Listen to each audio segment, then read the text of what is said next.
नमस्कार दोस्तों, मैं अखिलेश मिश्रा आपके अपने एजुकेशनल यूट्यूब चैनल विद्यार्थी तक में स्वागत करता हूं। जय हिंद साथियों, कैसे हैं आप सभी। मैं अखिलेश मिश्रा एक बार फिर से आप सभी साथियों का आपके अपने यूट्यूब चैनल विद्यार्थी तक पे हार्दिक स्वागत करता हूं।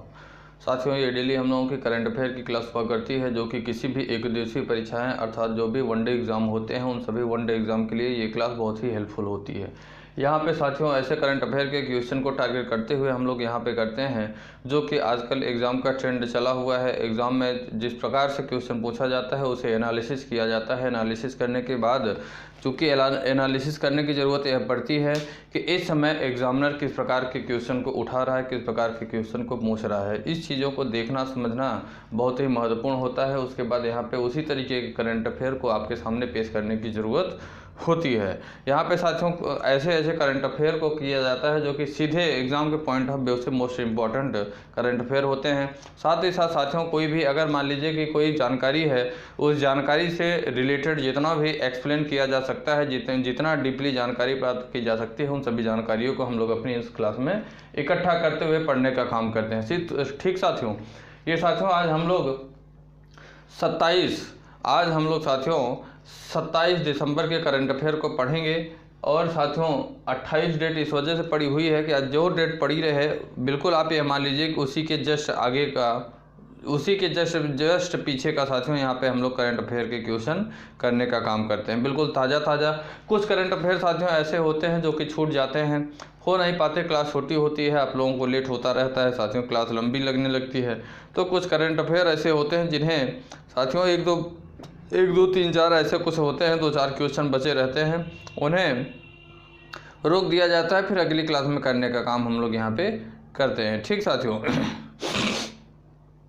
तो साथियों हम लोग यहाँ करंट अफेयर की आप लोगों से मैं ये कहूँगा कि आप लोग क्लासों को शुरू से लेकर लास्ट तक देखा करिए। साथ ही साथ अपनी एक नोटबुक बना लीजिए जो कि यहाँ पे इंपॉर्टेंट जानकारी आपको लगे कि एग्जाम के दृष्टिकोण से, एग्जाम के पॉइंट ऑफ व्यू से आपको ये लगे कि ये इंपॉर्टेंट है, उसे आप लोग अपनी नोटबुक में नोट किया करिए। साथ ही साथ 2-5 मिनट टाइम निकाल के इसे रिविजन भी किया करिए। ठीक उसी प्रकार से यह क्लास भी उतनी ही ज़रूरी होती है, उतनी भी महत्वपूर्ण होती है साथियों, जितना कि आप वनडे एग्ज़ाम का पेपर देते समय जैसे आप मैथ पढ़ते होंगे, रीजनिंग पढ़ते होंगे, जीके जीएस पढ़ते होंगे, पॉलिटी भी पढ़ते होंगे, या तो साइंस पढ़ते होंगे, ठीक साथियों, या तो हिंदी पढ़ते होंगे, जिस प्रकार से जितना इम्पोर्टेंट वो क्लास होती है साथियों, ठीक उसी प्रकार ये भी क्लास उतनी ही इम्पोर्टेंट, उतना ही मायने रखती है। तो इसलिए इसे भी आप लोग उतना ही इम्पोर्टेंस दिया करिए। ठीक, आज की सबसे पहली और ताज़ा जानकारी है साथियों जिसे हम लोग अपनी इस क्लास में करेंगे। आज की सबसे पहली और ताज़ा जानकारी है साथियों के प्रधानमंत्री new Bhaupur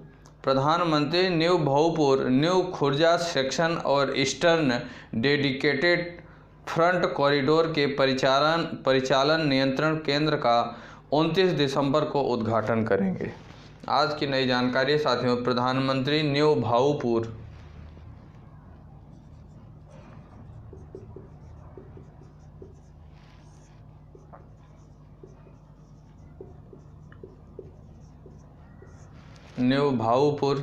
new Khurja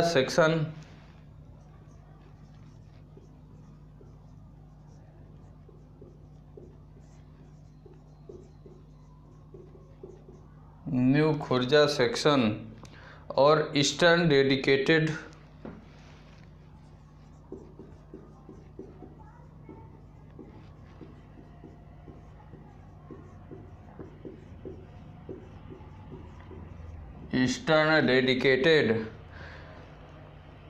front corridor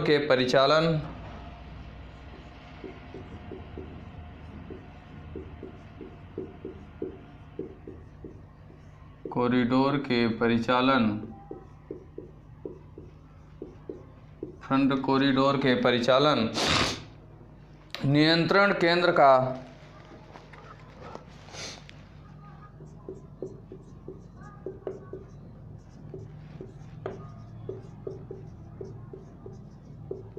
29 दिसंबर को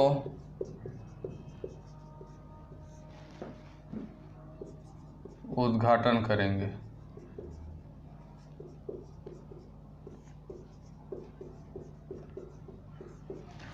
प्रधानमंत्री, हमारे भारत के प्रधानमंत्री श्री नरेंद्र मोदी जी साथियों न्यू भाऊ, कौन सा न्यू भाऊ, न्यू खुर्जा सेक्शन और ईस्टर्न डेडिकेटेड फ्रंट कॉरिडोर के परिचालन का साथियों कब नियंत्रण केंद्र का परिचालन के नियंत्रण केंद्र का 29 दिसंबर को उद्घाटन करने का काम करेंगे। मैं अभी बता रहा हूं कि न्यू खुर्जा सेक्शन और ईस्टर्न डेडिकेटेड फ्रंट कॉरिडोर क्या होता है, इसके बारे में भी अभी हम लोग बात करेंगे। पहले इसे आप लोग जानिए साथियों। प्रधानमंत्री श्री नरेंद्र मोदी जी 29 दिसंबर को साथियों सुबह 11 बजे वीडियो कॉन्फ्रेंसिंग के माध्यम से साथियों कौन से माध्यम से इसका उद्घाटन करेंगे?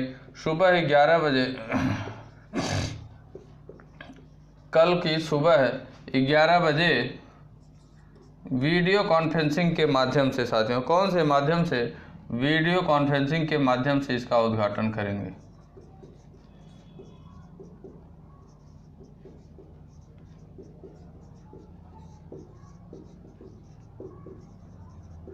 वीडियो कॉन्फ्रेंसिंग के माध्यम से इसका उद्घाटन करेंगे साथियों 29 दिसंबर को।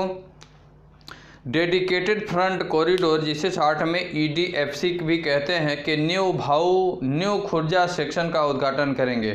साथियों इस आयोजन के दौरान प्रधानमंत्री प्रयागराज में EDFC के परिचालन नियंत्रण केंद्र अर्थात OCC का भी उद्घाटन करेंगे। उत्तर प्रदेश के राज्यपाल श्री आनंदीबेन पटेल, उत्तर प्रदेश के मुख्यमंत्री श्री योगी आदित्यनाथ और केंद्रीय मंत्री श्री पीयूष गोयल भी इस अवसर पर उपस्थित रहेंगे। साथियों EDFC का 351 किलोमीटर लंबा new Bhaupur new Khurja section Uttar Pradesh में स्थित है और इसे 5,750 करोड़ रुपए की लागत से बनाया गया है। यह सेक्शन स्थानीय उद्योगों जैसे एल्यूमिनियम उद्योग, कानपुर देहात जिला का पुखराया क्षेत्र हो गया इसके अंतर्गत, जैसे डेयरी क्षेत्र औरैया जिले का, कपड़ा उत्पादन ब्लॉक प्रिंटिंग इटावा जिले में स्थित है, कांच के सामान के उद्योग फिरोजाबाद जिले में स्थित है, पॉटरी बुलंदशहर के जिले में के खुर्जा में स्थित है, हींग उत्पादन हाथरस जिले में है। साथ ही साथ साथियों ताले और हार्डवेयर, जो कि अलीगढ़ का फेमस है, के लिए नए अवसर खोलेगा। यह सेक्शन मौजूदा कानपुर दिल्ली मुख्य लाइन से भी भीड़ भाड़ कम कर देगा और भारतीय रेलवे को तेज ट्रेनें चलाने में सक्षम बनाएगा। भारतीय साथियों रेलवे को क्या करेगा? ट्रेनों की स्पीड बढ़ाने में सक्षम बनाएगा। प्रयागराज में साथियों एक अत्याधुनिक ऑपरेशन कंट्रोल सेंटर, OCC का मतलब हुआ ऑपरेशन कंट्रोल सेंटर, जो प्रयागराज में साथियों जिसका उद्घाटन किया जाएगा उसे कहा गया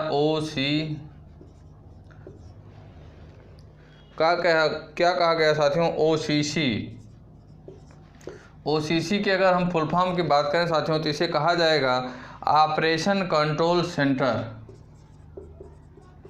operation control centre, operation control centre साथियों इसे कहा जाएगा, जिसे प्रयागराज में किया जाएगा साथियों के कमांड सेंटर से साथियों EDFC के पूरे रूट के लिए कमांड सेंटर के रूप में कार्य करेगा। आधुनिक आंतरिक सज्जा, श्रम दक्षता संबंधी डिजाइन और सर्वश्रेष्ठ ध्वनि विज्ञान के लिए OCG का मतलब हुआ साथियों ऑपरेशन कंट्रोल सेंटर विश्व स्तर पर अपने प्रकार की सबसे बड़ी संरचनाओं में से एक होगा। यह साथियों भवन गृह की ग्रीन बिल्डिंग रेटिंग के साथ पर्यावरण अनुकूलन है और इसे सुगम्य भारत अभियान के मानदंडों के अनुसार बनाया जाएगा। जो साथियों सुगम्य भारत अभियान का एक नारा दिया गया उसी के अंतर्गत इसे बनाए जाने का काम किया जाएगा। अब साथियों अगर हम बात करें किसकी? ईस्टर्न डेडिकेटेड फ्रंट कॉरिडोर की बात करें, ईस्टर्न डेडिकेटेड फ्रंट कॉरिडोर के बारे में बात करें साथियों तो जो ईस्टर्न डेडिकेटेड फ्रंट कॉरिडोर है यह और 1856 किलोमीटर का है साथियों। लुधियाना पंजाब के पास साहनेवाल से शुरू होता है।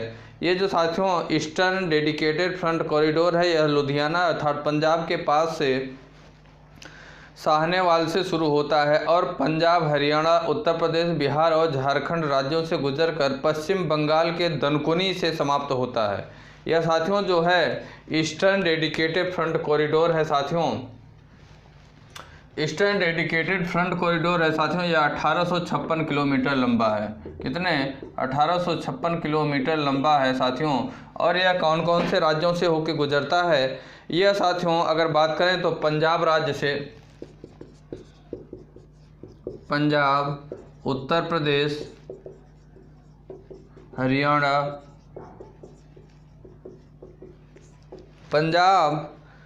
पंजाब से साथियों उत्तर प्रदेश, हरियाणा, बिहार और झारखंड राज्यों से गुजरता है।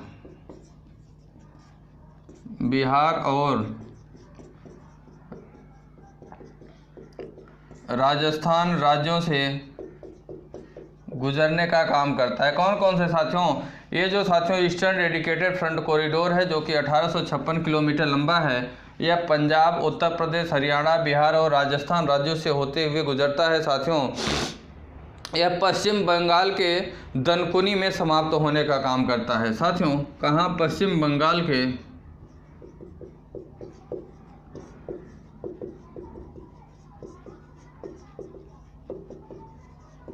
बंगाल के दनकुनी जिले में समाप्त होता है। ठीक साथियों, पंजाब से शुरू होता है साथियों। जो ईस्टर्न डेडिकेटेड फ्रंट कॉरिडोर है यह पंजाब राज्य से शुरू होता है और पश्चिम बंगाल राज्य के दनकुनी जिले में समाप्त होने का काम करता है। इसके बीच में साथियों हरियाणा, उत्तर प्रदेश, बिहार और राजस्थान राज्यों से होते हुए यह गुजरने का काम करता है। ठीक साथियों, इसका निर्माण साथियों dedicated front corridor corporation of India limited के द्वारा किया जा रहा है। ये साथियों ईस्टर्न डेडिकेटेड फ्रंट कॉरिडोर के अगर निर्माण की बात किया जाए कि कौन कंपनी इसका निर्माण कर रही है, तो इसका निर्माण साथियों, इसका निर्माण किसके द्वारा किया जा रहा है? डेडिकेटेड फ्रंट कॉरिडोर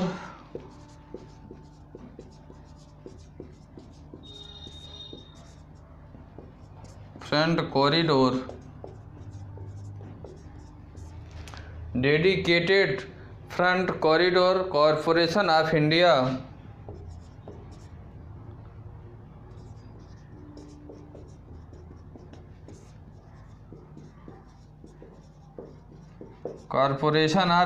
के माध्यम से इसका निर्माण किया जा रहा है साथियों। ठीक, और साथियों इस संचालन के लिए एक विशेष प्रयोजन वाहन के रूप में स्थापित किया गया है। ठीक, विशेष प्रयोजन वाहन के रूप में स्थापित किया जा रहा है साथियों। Dedicated front corridor corporation of India limited पश्चिमी डेडिकेटेड फ्रंट कॉरिडोर 1504 किलोमीटर का निर्माण भी कर रहा है, जो उत्तर प्रदेश के दादरी को मुंबई में साथियों जवाहरलाल नेहरू पार्क से जोड़ने का काम करेगा। और यह यूपी, हरियाणा, राजस्थान, गुजरात और महाराष्ट्र राज्यों से होके गुजरेगा। ये जो साथियों हमारा dedicated front corridor corporation of India है साथियों, यह किसका निर्माण कर रहा है? जो कि 1504 किलोमीटर लंबा है। 1504 किलोमीटर लंबा है साथियों। यह पश्चिमी डेडिकेटेड फ्रंट कॉरिडोर का निर्माण कर रहा है। पश्चिमी डेडिकेटेड फ्रंट कॉरिडोर, पश्चिमी डेडिकेटेड फ्रंट कॉरिडोर का साथियों क्या कर रहा है? निर्माण कर रहा है। यह साथियों उत्तर प्रदेश के दादरी को मुंबई में जवाहरलाल नेहरू पार्क से जोड़ेगा। उत्तर प्रदेश के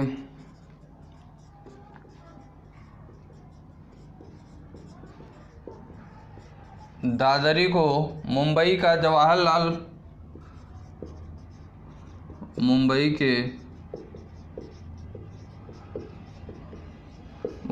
जवाहरलाल नेहरू पार्क को जोड़ने का काम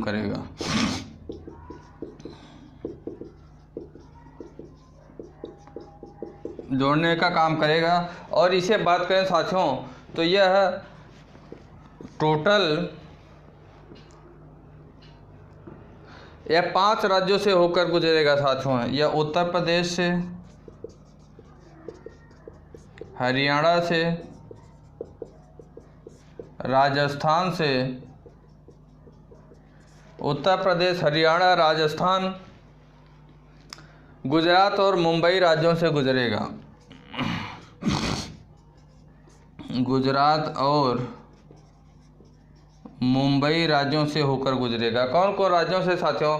उत्तर प्रदेश से, हरियाणा से, राजस्थान से और गुजरात और मुंबई राज्यों से जो साथियों एक पश्चिमी डेडिकेटेड फ्रंट कॉरिडोर का निर्माण किया जा रहा है, जो कि उत्तर प्रदेश के दादरी को मुंबई के जवाहरलाल नेहरू पार्क से जोड़ने का काम करेगा, इन राज्यों से होते हुए गुजरने का काम करेगा। उत्तर प्रदेश के साथ साथ हरियाणा, राजस्थान, गुजरात को जोड़ते हुए मुंबई के जवाहरलाल नेहरू पार्क में पहुंचेगा साथियों। ये हम लोगों की आज की जानकारी थी, जिसका उद्घाटन साथियों कौन करेंगे? 29 दिसंबर को सुबह साथियों 29 दिसंबर को सुबह 11 बजे वीडियो कॉन्फ्रेंसिंग के माध्यम से हमारे भारत के प्रधानमंत्री श्री नरेंद्र मोदी जी इसका क्या करेंगे? इसका उद्घाटन करने का काम करेंगे। अगली जानकारी है इसी के अंतर्गत साथियों, इसमें अगली जानकारी है, आज के नई जानकारी की बात करें, अगली नई जानकारी है साथियों, इसे मैं मिटा रहा हूं।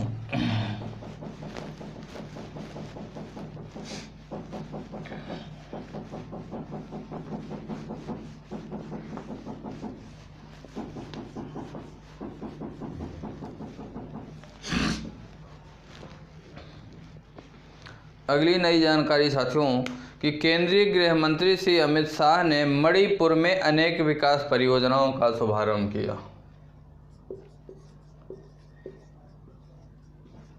केंद्रीय गृह मंत्री अमित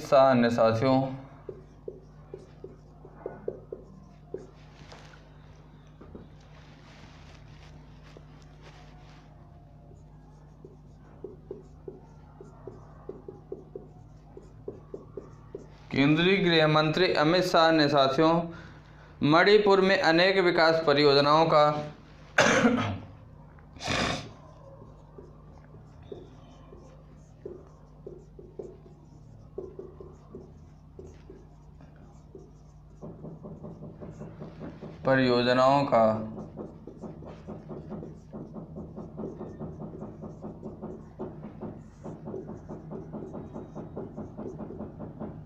उद्घाटन किया। केंद्रीय गृह मंत्री अमित शाह ने साथियों मणिपुर में अनेक विकास परियोजनाओं का शुभारंभ किया है। ठीक साथियों, प्रधानमंत्री श्री नरेंद्र मोदी के नेतृत्व में शुरू हुई मणिपुर की विकास की यात्रा का आज महत्वपूर्ण साथियों पड़ाव श्री नरेंद्र मोदी के नेतृत्व में राज्य के मुख्यमंत्री, जो साथियों मणिपुर के मुख्यमंत्री हैं, जिनका नाम श्री एन बीरेंद्र सिंह है। कौन? मणिपुर के मुख्यमंत्री का नाम साथियों क्या है? श्री एन बीरेंद्र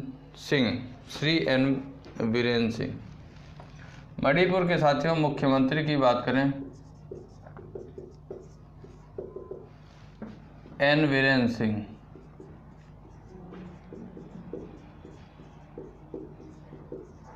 एन बीरेंद्र सिंह साथियों मणिपुर के मुख्यमंत्री को बंद और ब्लॉकेज के से बाहर निकालकर विकास के रास्ते पर चलाने का काम किया। मोदी जी ने साथियों पूरे नॉर्थ ईस्ट के विकास के लिए प्रतिबद्ध, यहाँ के लोगों का भरोसा कभी तोड़ा नहीं जाएगा। IIIT और IIT XYZ मणिपुर के युवाओं को पूरी दुनिया में कनेक्ट करेगा। ठीक साथियों, इसके अंतर्गत साथियों अगर बात करें तो अमित शाह ने साथियों इम्फाल में वर्चुअल माध्यम से ई ऑफिस, मणिपुर में अगर बात करें साथियों तो अमित शाह ने इम्फाल में वर्चुअल माध्यम से ई ऑफिस और बहुतल उद्देश्यीय परियोजनाओं का उद्घाटन किया। इन्होंने साथियों मणिपुर में कौन सी परियोजना का? अमित शाह ने इम्फाल में, मणिपुर के साथियों इम्फाल में अगर बात करें वर्चुअल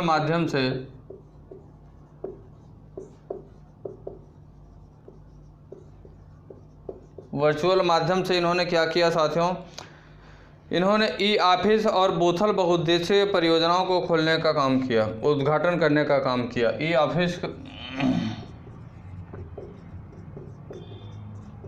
ऑफिस और अगर बात करें तो कौन सी परियोजना साथियों? बूथल बहुउद्देशीय परियोजना, सॉरी बूथल नहीं, थूबल बहुउद्देशीय परियोजना।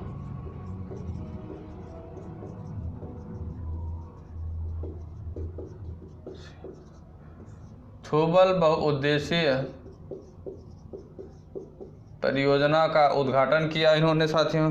और अगर साथियों बात करें तो इन्होंने चूड़ा चांदपुर मेडिकल कॉलेज, मंत्री खुबरी में ITXEZ, नई दिल्ली के द्वारिका में मणिपुर भवन और इम्फाल में integrated command and control centre समेत 7 प्रमुख विकास परियोजनाओं का साथियों वर्चुअल तरीके से आधारशिला रखी। कौन सी साथियों? इन्होंने 7 प्रमुख परियोजनाओं की, मणिपुर के इम्फाल में साथियों 7 प्रमुख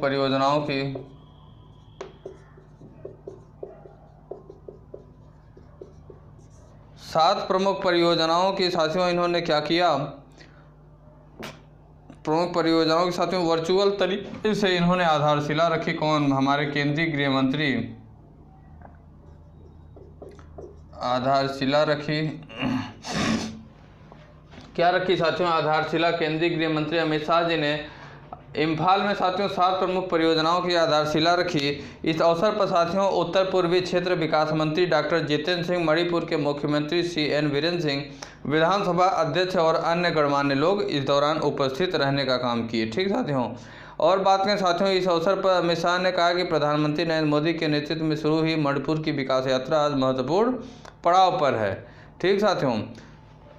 अनेक महत्वपूर्ण कार्य होने जा रहे हैं, जिसमें साथियों चूड़ाचांदपुर में मेडिकल कॉलेज, IIIT, मंत्री पुखरी में ITXEZ सहित कई महत्वपूर्ण परियोजनाएं शामिल हैं, जो पूर्व नॉर्थ ईस्ट के लिए एक दिशा दर्शक बनने का काम भी करेंगे। श्री अमित शाह ने साथियों इम्फाल में राज्य पुलिस मुख्यालय और स्मार्ट सिटी एकीकृत केंद्र से स्मार्ट गवर्नेंस को आगे बढ़ाने में मदद भी मिलेगी। ठीक साथियों, ये ऐसी बात इसमें कहा गया, ये जानकारी इसके अंतर्गत दी गई। ठीक साथियों। टोटल 7 प्रमुख परियोजनाओं की आधारशिला इन्होंने रखने का काम किया साथियों। ठीक। कौन? केंद्रीय गृह मंत्री अमित शाह जी के माध्यम से। केंद्रीय गृह मंत्री साथियों अमित शाह के माध्यम से कुल टोटल अगर बात करें तो 7 प्रमुख परियोजनाओं की आधारशिला रखने का काम किया गया। अगली साथियों नई जानकारी की हम लोग बात करें, अगर अगली नई जानकारी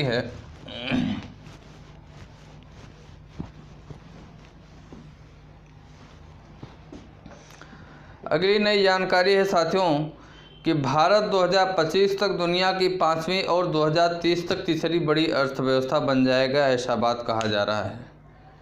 ये साथियों रिपोर्ट आई है एक, जिसमें कहा गया साथियों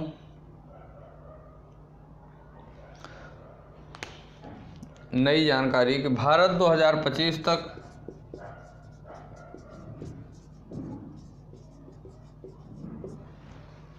दुनिया की 5वीं और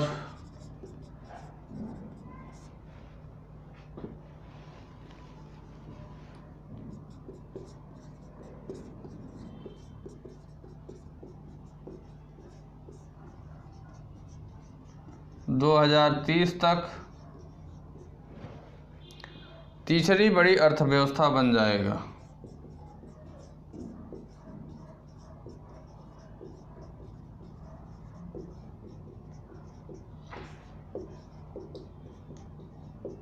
तीसरी अर्थव्यवस्था बन जाएगा। कहा गया साथियों कि भारत 2025 तक दुनिया की 5वीं और 2030 तक तीसरी बड़ी अर्थव्यवस्था बनने का काम करेगा। ब्रिटेन के साथियों प्रमुख आर्थिक अनुसंधान संस्थान centre for economics and business research ने अपनी वार्षिक रिपोर्ट जारी की। इस रिपोर्ट में साथियों दिया गया कि भारत कौन सी, यह साथियों रिपोर्ट कौन दिया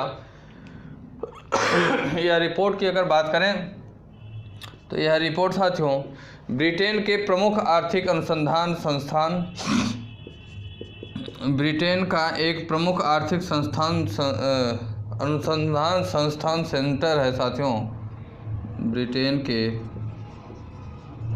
प्रमुख आर्थिक अनुसंधान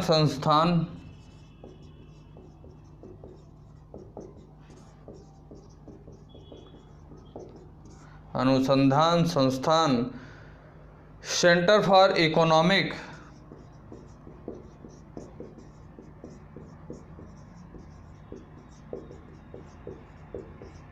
centre for economic and business research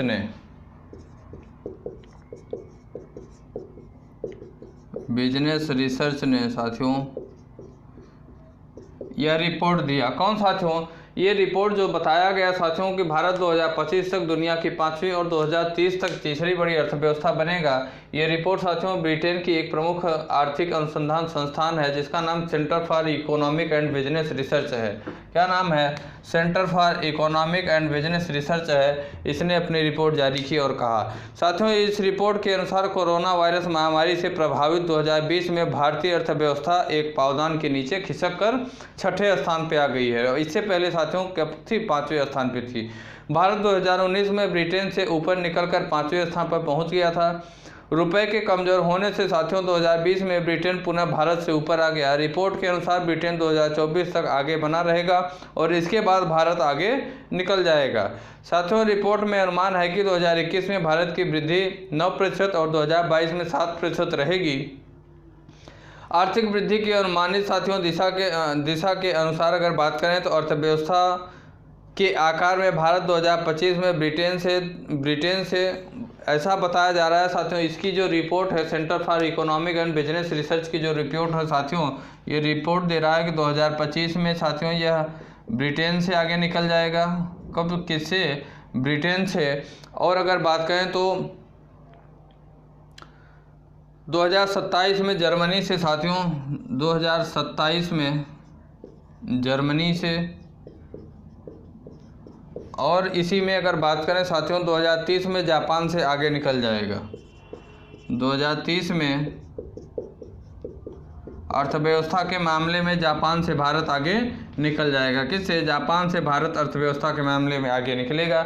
ये report centre for economic and business research की है जो कि ब्रिटेन की एक प्रमुख आर्थिक अनुसंधान संस्था मानी गई है। ठीक साथियों ये इसकी रिपोर्ट है। साथियों इसका अनुमान है साथियों किसका? Centre for economic and business का अनुमान है साथियों कि चीन 2028 में अमेरिका से ऊपर निकलकर विश्व की सबसे बड़ी अर्थव्यवस्था हो जाएगा। ऐसा कहा जा रहा है। कब? 2028 तक ये जानकारी दी जा रही। ठीक 2028 तक जानकारी दी जा रही साथियों कि चीन जो है वह अमेरिका से अर्थव्यवस्था के मामले में आगे निकल जाएगा। ठीक अगली जानकारी है साथियों कि यूरोपीय संघ और ब्रिटेन के बीच ब्रेग्जिट बाद का व्यापार समझौता किया गया। अगली नई जानकारी है कि यूरोपीय संघ और ब्रिटेन के बीच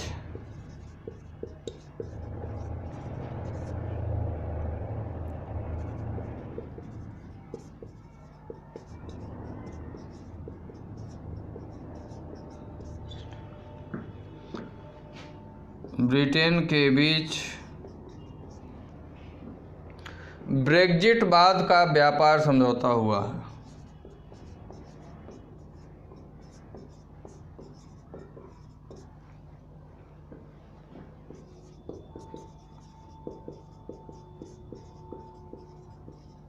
समझौता हुआ है। क्या हुआ साथियों? यूरोपीय संघ और ब्रिटेन के बीच किसका? ब्रेग्जिट बाद का व्यापार का समझौता किया गया है। ठीक साथियों यूरोपीय संघ और साथियों ब्रिटेन के बीच ब्रेग्जिट का मतलब हुआ ब्रिटेन का यूरोपीय संघ से अलग होना। ब्रिटेन का यूरोपीय संघ से अलग होना। ब्रिटेन का यूरोपीय संघ से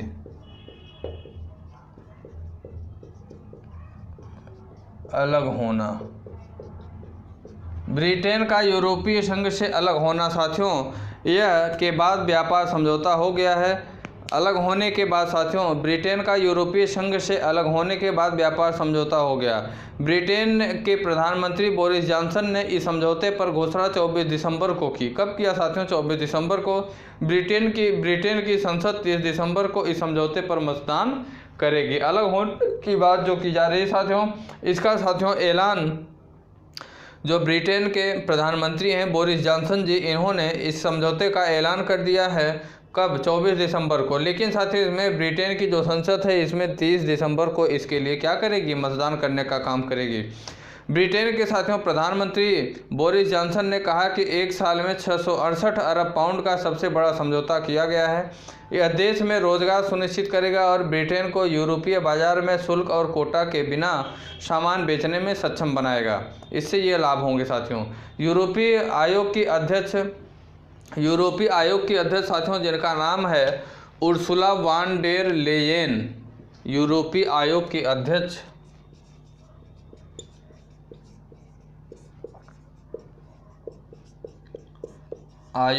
अध्यक्ष जिनका क्या नाम है साथियों? उर्सुला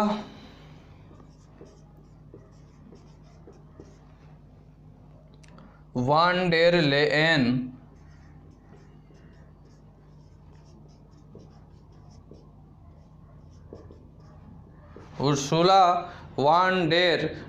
ने साथियों इस समझौते पर उचित और संतुलित बताया, इस समझौते को उचित बताया और संतुलित भी बताने का काम किया। साथ ही साथ साथियों इन्होंने कहा कि समझौते के बाद ब्रिटेन एक भरोसेमंद पार्टनर बना रहेगा। किसका? ब्रिटेन एक भरोसेमंद पार्टनर बना रहेगा साथियों। यूरोपीय संघ के नेताओं, यूरोपीय संसद और ब्रिटेन सरकार से अनुमोदित किए जाने के बाद इस समझौते से सुनिश्चित होगा कि 1 जनवरी 2021 को यूरोपीय संघ से पूरी तरह अलग होने के बाद ब्रिटेन यूरोपीय संघ के 27 सदस्य देशों के साथ शुल्क या कोटा के बिना अपने सामान पर व्यापार जारी रख सकेगा। समझौता अनुमोदित नहीं होने पर स्थिति में साथियों ब्रिटेन आधिकारिक तौर पर 31 दिसंबर 2020 को यूरोपीय संघ के व्यापारिक नियमों से बाहर हो जाएगा। अब साथियों अगर हम लोग ब्रेग्जिट की बात करें कि ब्रेग्जिट क्या है, हम लोगों ने यहाँ पढ़ा साथियों किसका?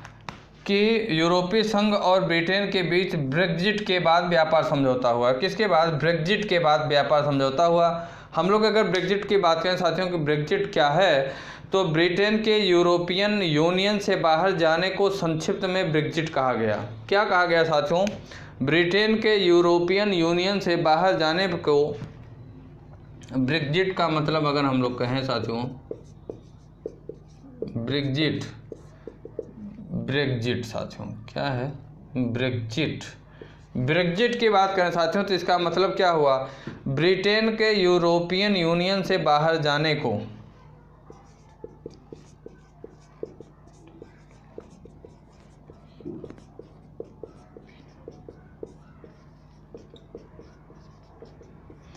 ब्रिटेन के यूरोपियन यूनियन से बाहर जाने को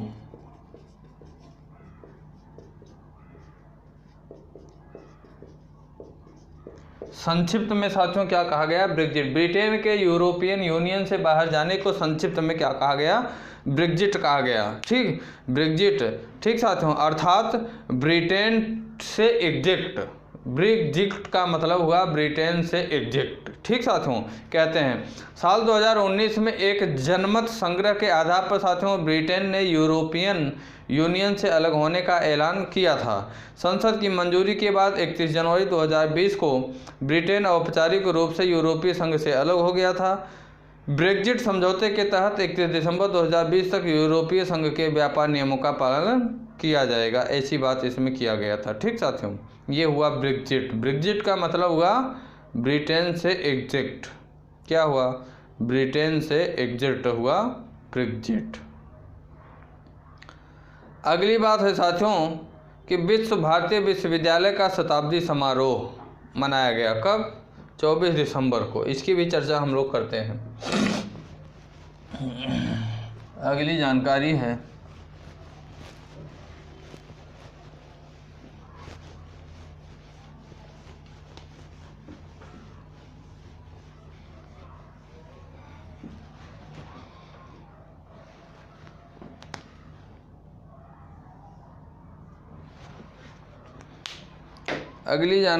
साथियों भारतीय विश्वविद्यालय का शताब्दी समारोह।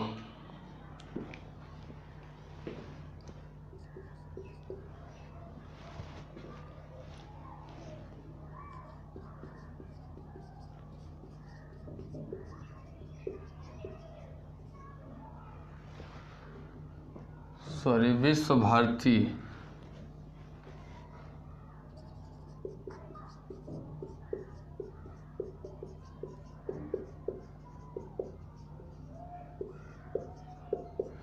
विश्व भारती विश्वविद्यालय का शताब्दी समारोह मनाया गया साथियों।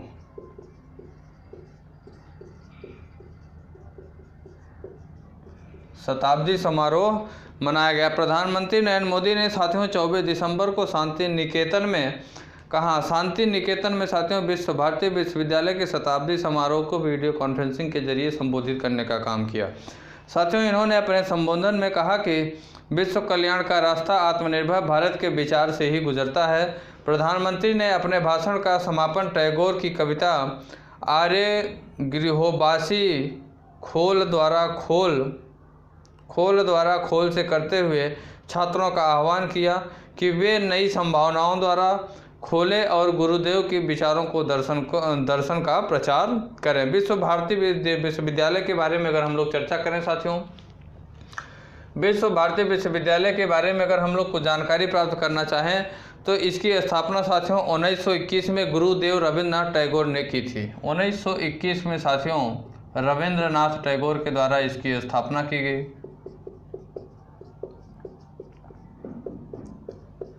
विश्व भारती विश्वविद्यालय की स्थापना 1921 में साथियों रविंद्रनाथ टैगोर के द्वारा की गई थी। मई 1951 में संसद के अधिनियम से इसे केंद्रीय विश्वविद्यालय और राष्ट्रीय महत्व का संस्थान घोषित किया गया था।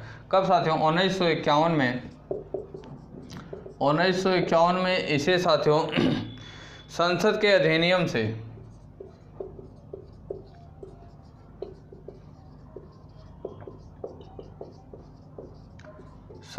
अधिनियम से साथियों क्या किया गया? इसे केंद्रीय विश्वविद्यालय का दर्जा देने का काम किया गया।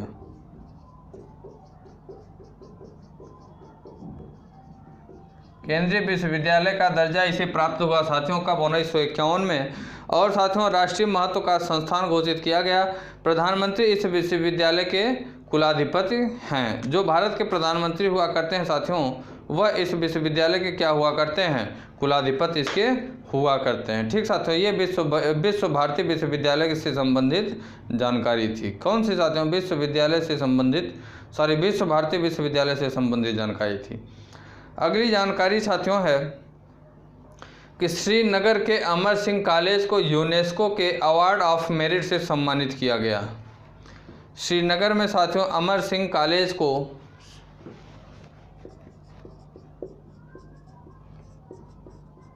श्रीनगर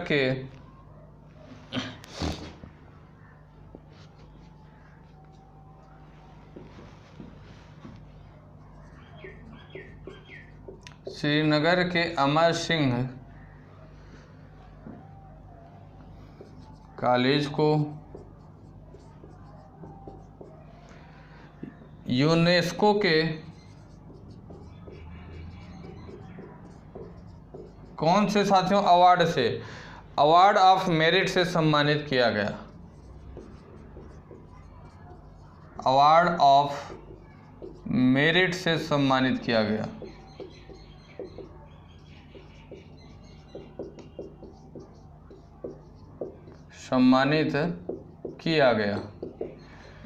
साथियों श्रीनगर का एक कॉलेज है साथियों जिसका नाम अमर सिंह कॉलेज है। यह यूनेस्को का अवार्ड ऑफ मेरिट से सम्मानित किए जाने का काम किया गया। साथियों अवार्ड ऑफ मेरिट से यूनेस्को के अवार्ड ऑफ मेरिट से श्रीनगर का अमर सिंह कॉलेज को सम्मानित किया गया। इसके बारे में बात करें साथियों तो श्रीनगर के अमर सिंह कॉलेज को यूनेस्को एशिया पैसिफिक अवार्ड के प्रतिष्ठित अवार्ड है। यह साथियों एशिया पैसिफिक अवार्ड होता है। कैसा अवार्ड होता है? एशिया पैसिफिक अवार्ड होता है साथियों। यह एशिया पैसिफिक अवार्ड का साथियों अवार्ड ऑफ मेरिट से सम्मानित किया गया। साथियों अमर सिंह कॉलेज की स्थापना की बात करें तो इसकी स्थापना 1911 में डोगरा महाराज युग के दौरान किया गया था। किसकी? 1911 में डोगरा महाराज के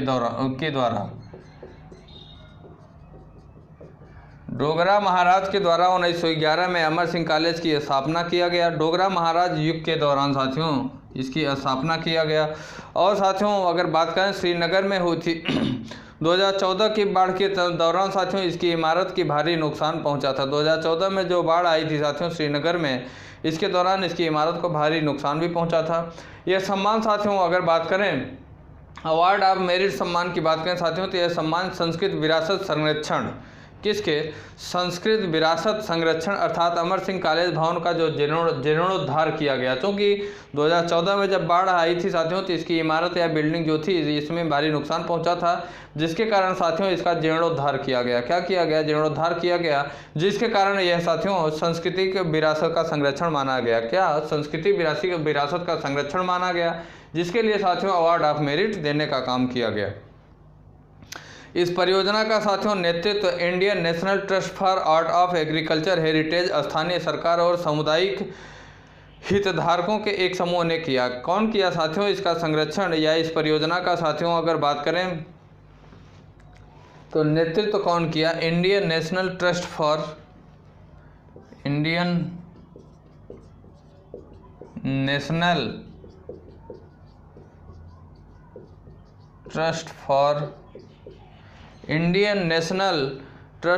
आर्ट एंड कल्चरल हेरिटेज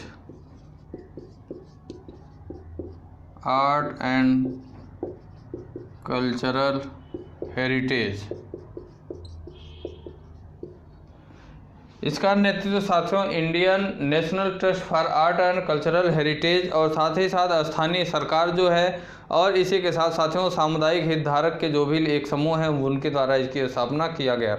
साथियों अमर सिंह कॉलेज की इमारत और अमर सिंह तकनीकी संस्थान के रूप में जाना जाता था, जो कला और कौशल जैसे कारपेंटरी और चिनाई सीखने के लिए कश्मीर का पहला संस्थान था। यह साथियों किसका? कला और कौशल जैसे कारपेंटरी और चिनाई सीखने के लिए यह इसे क्या माना जाता है? इसे फेमस माना जाता था। ठीक साथियों, इसे फेमस माना जाता था। अगली जानकारी की बात करें हम लोग साथियों, तो अगली जानकारी है इसराइल की संसद नौसेट को बजट संबंधी विवाद के बाद भंग कर दिया गया। इसराइल की जो संसद थी साथियों इसे नौसेट की बजट से संबंधित विवाद के बाद भंग कर दिए जाने का काम किया गया। ये इम्पोर्टेंट नॉलेज नहीं है एग्ज़ाम के दृष्टिकोण से देखा जाए तो। अगली जानकारी की बात करें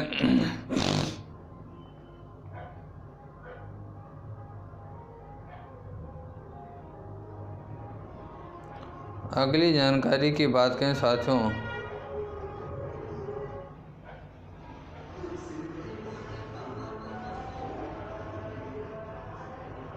अगली जानकारी है साथियों कि भारत में योगासन को प्रतिस्पर्धी खेल के रूप में मान्यता दिए जाने का काम किया गया।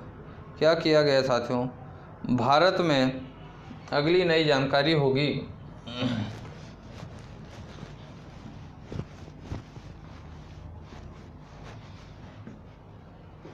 अगली नई जानकारी है साथियों भारत में योगासन को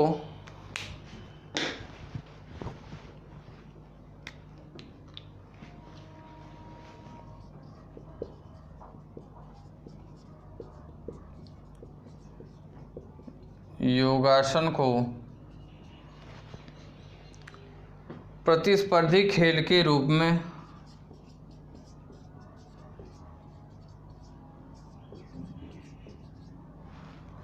प्रतिस्पर्धी खेल के रूप में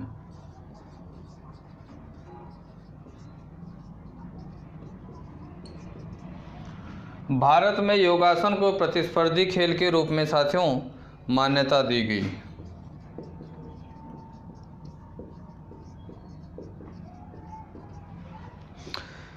केंद्रीय खेल मंत्रालय ने योगासन को प्रतिस्पर्धी खेल के रूप में औपचारिक तौर पर मान्यता दी है। इसकी मान्यता साथियों 17 दिसंबर को खेल मंत्री किरण रिजिजू और आयुष अर्थात आयुर्वेद, योग, नेचुरोथेरेपी, यूनानी सिद्ध होम्योपैथी मंत्री श्रीपाद येशो नाइक ने दी। योगासन की प्रतिस्पर्धी खेल के रूप में मान्यता दिए जाने से इसकी सरकारी सहायता मिल सकेगी। इसे साथियों क्या मिल सकेगी? सरकारी। 17 दिसंबर 2020 को साथियों खेल मंत्री के द्वारा इसका क्या किया गया? इसे मान्यता दी गई। 17 दिसंबर 2020 को साथियों खेल मंत्री किरण रिजिजू के द्वारा इसे साथियों क्या मान्यता दी गई? किसके लिए? प्रतिस्पर्धी खेल के रूप में इसे मान्यता दिया गया। पिछले साल साथियों योग गुरु बाबा रामदेव की अध्यक्षता में अंतर्राष्ट्रीय योगासन खेल महासंघ का भी गठन किया गया था। पिछले वर्ष साथियों कब योग गुरु बाबा रामदेव की अध्यक्षता में जो अंतर्राष्ट्रीय योगासन खेल था वो अंतर्राष्ट्रीय योगासन